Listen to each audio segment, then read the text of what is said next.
Hey, welcome to another episode 2026 starting out Farmer James, Vermont, mountainside beekeeping.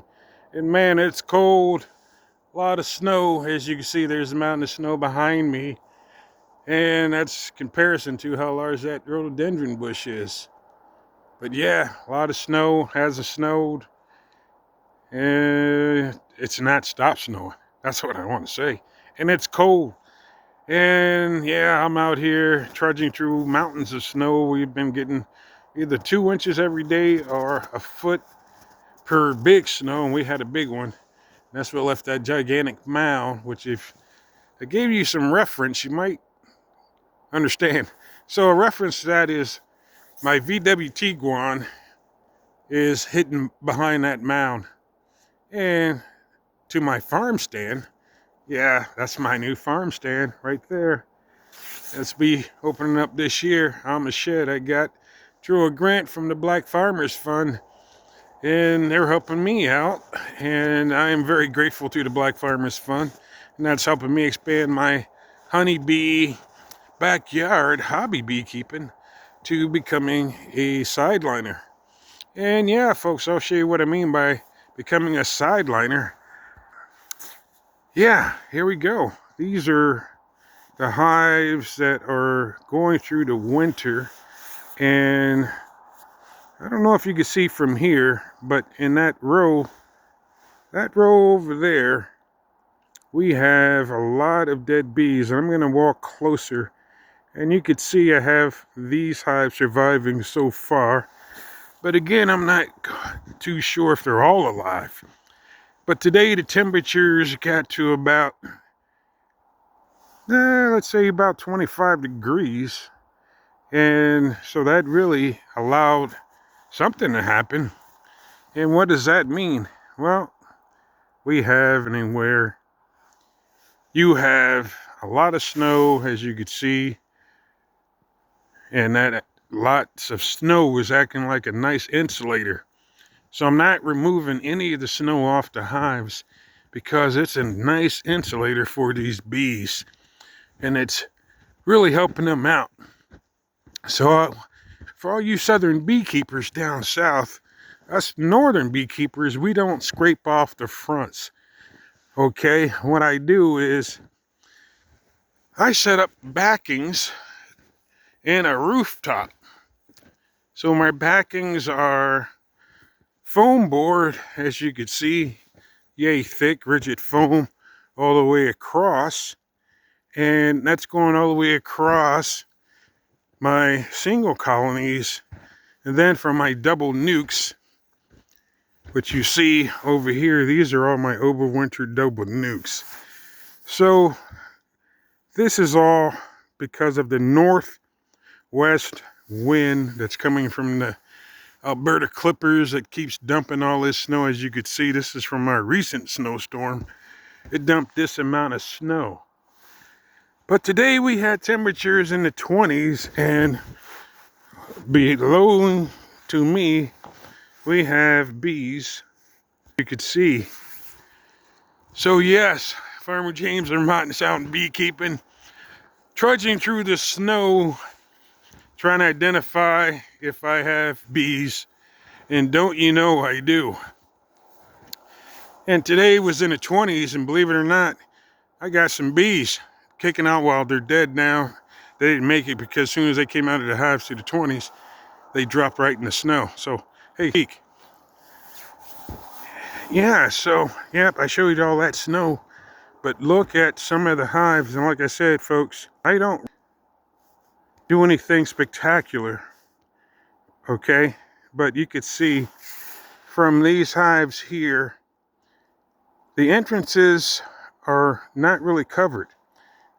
But on my double deeps, you look over there, and then you see also there's a little bit of a concave area of where the snow is, and that's where I got a lot of bees. And surprisingly, to me, what I didn't see weeks ago, I do see now, and that is a lot of bees coming out of the colonies back here. And yeah, and as you see, I went in with double deeps. I got rigid foam, and then I use the outer with the tar paper just as a barrier again from that northwest wind. Rigid foam in between those doubles, and then I use the bubble insulation underneath the inner covers with fondant covering up the holes. So that row is pretty active, but this row, okay, you see this row here, which is not as, oh, that row right here, you see really isn't that active of bees coming out. So what I'm pretty much noticing is that some hives you got activity where they're kicking out, and then other hives you're not. But again, you could see how the insulation is that wall against a lot of that snow that's coming. So the snow is building up around the back of the hives, but it's not building up in the front of the entrances. So that's what I do for all you southern beekeepers. I don't really clean out the entrances. I pretty much just do that where there's a back, and because I have them off the ground on 4x4 timbers in C blocks, that is a bottom of area that is spaced that just keeps that aeration, so that I worry about the front. So you could see, as in this row here, folks, there's not a lot of activity except for a few hives that show that they're kicking out old bees, or the bees are starting to build up based on the sunlight, and they are growing. So this is what I have left coming into 2026 this year.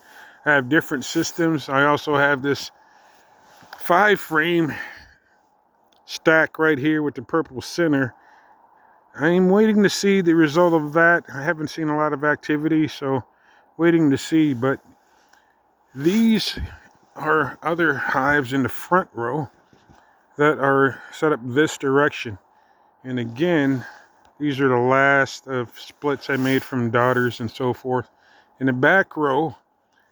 But yeah, you can see the amount of snow that we're dealing with up here. The bees are dealing with as well as I am. Temperatures are 20-something degrees, and man, it's cold. That's all I could say. It's cold. It's a lot of snow. So yes, Farmer James Mountainside Beekeeping. Hey, another peek of my future farm stand. But yeah, it's cold. It's a lot of snow. A lot of snow behind me. A lot of animals really aren't tracking. I'm not worried about putting up the electric fence. But also, I'm finishing up my master's at Cornell, which is great. I'm really becoming real educated. It's really nice talking with people from different parts of the country about what I'm doing up here in Vermont, you know, and try to keep my bees alive, because right now my hand's freezing. It's like 20-something degrees out here, so I'm taking advantage of the clear days at least to get time to come out here and make a little video. Like I said, the school is done.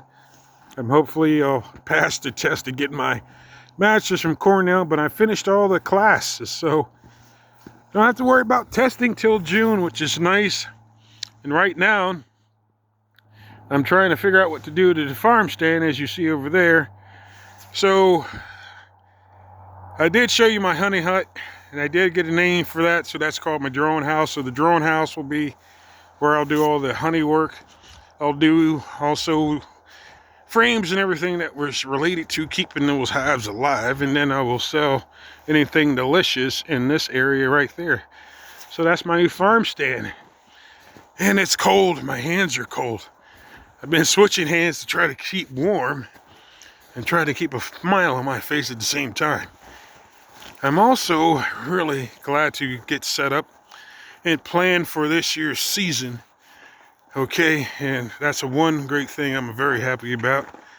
Also, I'm happy to get rid of this truck here, okay, and get a grant. I also got another award from the Black Farmers Fund to help me with my expansion, so that I could expand Honey James in classes, also selling more honey. As I expand my wings and I'm down in Eastern Market in DC, I'm selling that nice Vermont honey. So, but yeah, there's another glance at my farm stand. So yes, I'm excited. As you can see, I've said it a few times. Again, for all you folks who are new to me, who haven't seen me, Farmer James, Vermont, mountainside beekeeping. I'm freezing out here. But I'm very excited. I'm going to make splits. Hopefully I have most of those colonies survive, which I'll split it. So if I get 10% loss, it'll give me 30 plus hives to split. I'm very excited about that. I'll probably bring more diversity as I continue with IPM management and treatment-free bees, meaning, just breeding survivors and just using those swarm cells to generate, because the bees do better than I am with grafting. Even though I did finish a program to Dr. Robin Underwood. Thank you, Dr. Robin Underwood. That was a great class you did offer. Career class. I was one of 2 chosen to do that out of Vermont. So I did complete that. I just didn't have the funds to do the instrumental because that's not cheap, as people who do it know. But I do have that skill set, which is great. So I will be one day having queens sold out of that building.